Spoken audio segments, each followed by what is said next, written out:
Hello guys, welcome back to my YouTube channel. So guys, in this video I will help you how to fix this Apple account has not yet been used. In the iTunes store, tap review to sign in, then review your account information.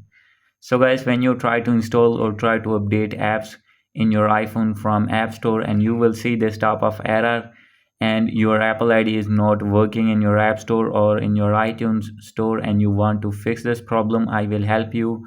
How can you fix this problem and how can you remove these pop-ups from your App Store or from your iTunes store? So let's get started without wasting any time. First of all guys, you need to click on review button, and after this you need to wait for some seconds. So guys, maybe it take a long time in your iPhone or iPad. So guys, as you will see, page is loading. You have to wait for more seconds. So guys, as you can see here, you need to wait, and from here you need to agree with terms and conditions of Apple Media and click on next. And now guys, the main reason of this problem is you have not entered your billing address in your iPhone in your Apple ID. So guys, if you have any debit or credit card, you can select first one and you need to enter your all the information of your payment card, and if not, you need to select none option.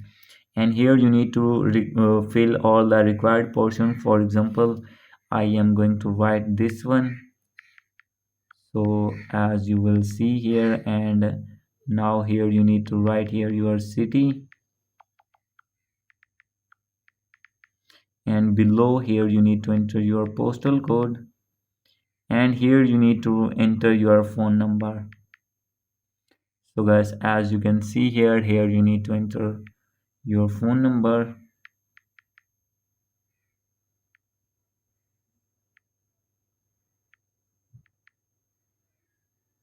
And guys, after this you need to click on next, and now you need to wait for some seconds. So guys, now you can see Apple account completed. And guys, now you need to click on continue, and when you have click on continue, you can easily download and install any app in your iPhone without any problem. So guys, hope you like this video. If you like this video, please do subscribe my channel. Thank you.